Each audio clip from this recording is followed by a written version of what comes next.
ஏற்கனவே நான் இதை மிக தெளிவாக சொல்லிவிட்டேன்.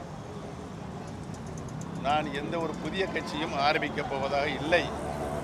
அனைத்து இந்திய அன்னார முன்னேற்ற கழகத்தினுடைய புரட்சித் தலைவர் எம்ஜிஆர் அவர்கள் இந்த இயக்கத்தை உயிரோட்டமுள்ள இயக்கமாக உருவாக்குவதற்கு கழகத்தினுடைய சட்ட விதியை உருவாக்கினார்கள். அந்த சட்ட விதியின்படிதான் புரட்சித் தலைவர் எம்ஜிஆர் அவர்களும் புரட்சித் தலைவி மாண்புமிகு அம்மா அவர்களும் கழகத்தை 50 ஆண்டு காலத்துக்கு மேலாக வளர்த்தெடுத்தார்கள். இதுதான் வரலாறு. அந்த கழக சட்ட விதிக்கு இன்றைக்கு ஊறு ஏற்பட்டிருக்கிறது. கழக சட்ட விதிகளில் சில அவர் உருவாக்கிய கழக சட்ட விதியை சில திருத்தங்களோ உருவாக்குவதற்கு வழிவகுத்திருந்தார்கள். ஆனால் ஒரே ஒரு விதியை மட்டும் அந்த விதியை ரத்து செய்யவோ திருத்தம் செய்யவோ கூடாது என்று கழகத்தினுடைய சட்ட விதியிலே குறிப்பிட்டிருக்கிறார்கள்.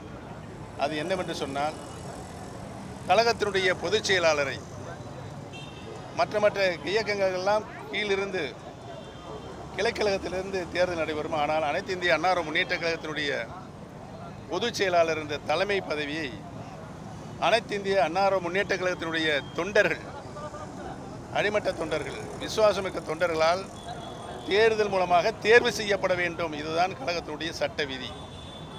அந்த சட்ட விதிப்படி தான் இந்த சட்ட விதியை மட்டும் யாராலும் திருத்தம் செய்யவோ ரத்து செய்யவோ கூடாது என்று அந்த சரத்தில் சேர்த்திருக்கிறார். ஆனால் இன்றைக்கு நிலைமை, அந்த கழக சட்ட விதியை திருத்தம் செய்திருக்கிறார்கள். ஒரு சாதாரண தொண்டன் கூட கழகத்தினுடைய பொதுச் செயலராக போட்டியிடுவதற்கு மனு தாக்கல் செய்யலாம்.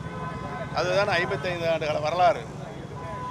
ஆனால் இன்றைக்கு கழகத்தினுடைய பொதுச் செயலாளரை தேர்ந்தெடுப்பதற்கு 10 மாவட்ட கழக செயலாளர்கள் முன்மொழிய வேண்டும், 10 மாவட்ட கழக செயலாளர் வழிமொழிய வேண்டும் என்று உருவாக்கி திருத்தம் செய்திருக்கிறார். இது புரட்சித் தலைவர் எம்ஜிஆர் அவர்கள் அனைத்து இந்திய அன்னார முன்னேற்ற கழகத்தினை ஒரு மாபெரும் இயக்கத்தினை உருவாக்குகின்ற பொழுது இந்த சட்ட விதியை ரத்து செய்யவோ திருத்தம் செய்யவோ கூடாது என்று அந்த அஜெண்டாவிலே சேர்த்திருக்கிறார்கள்.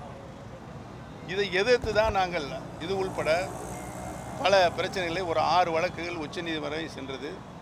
உச்சநீதிமன்றத்தில் இந்த 6 வழக்குகளையுமே கம்பைன் பண்ணி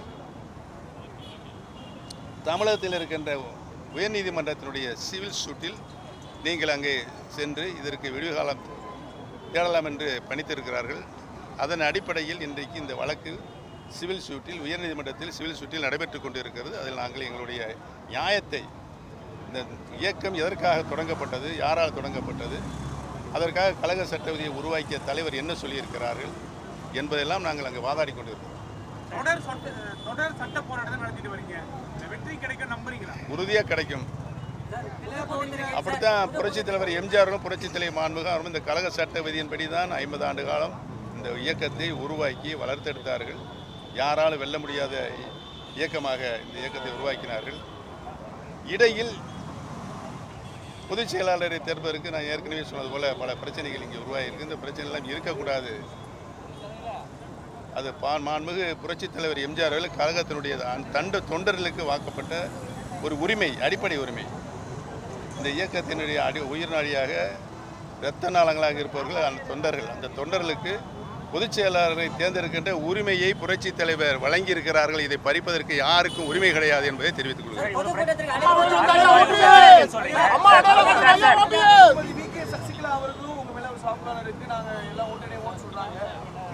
நான் ஏற்கனவே இதை பலமுறை சொல்லிவிட்டிருக்கிறேன். அனைத்து இந்திய அன்னார முன்னேற்ற கழகத்தில் பிரிந்திருக்கின்ற சக்திகள் அனைவரும் இணைய வேண்டும் என்று தான் சொல்லியிருக்கிறேன். அனைவரும் இணைந்து புரட்சித் தலைவர் எவ்வாறு இந்த இயக்கத்தை வழிநடத்தினாரோ, புரட்சித் தலைவர் மாண்புமிகு அம்மா இந்த இயக்கத்தை எப்படி வழிநடத்தினார்களோ அதே போல் நாம் வழிநடத்த வேண்டும்.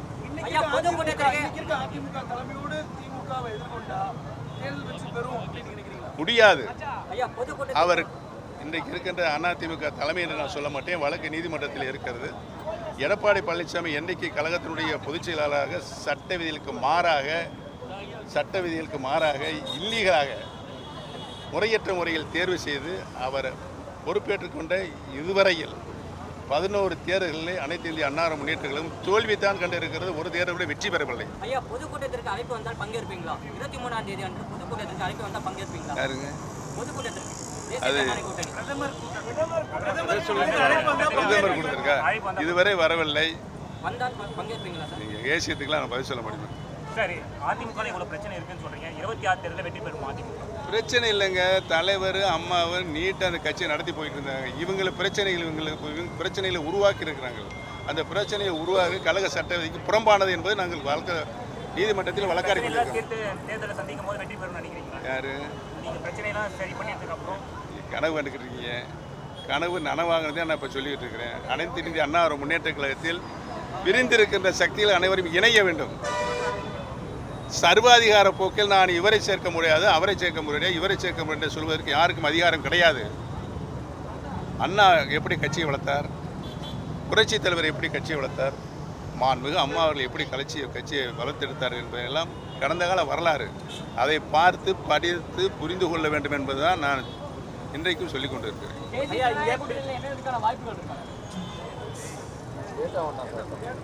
சொல்லியாச்சு, யூகங்களுக்கெல்லாம் நான் பதில் சொல்ல முடியாது. ஐயா, பிரிந்திருந்தவர்கள் அனைவரும் ஒன்றிணைய வேண்டும் பாஜக ஏற்கனவே வலியுறுத்தி இருந்தாங்க. மூத்த தலைவர்களுடைய விருப்பமாக இருந்து ஆமா, அதே மனப்பான்மையில தான் பாஜக இப்பவும் இருக்குன்னு நினைக்கிறீங்களா?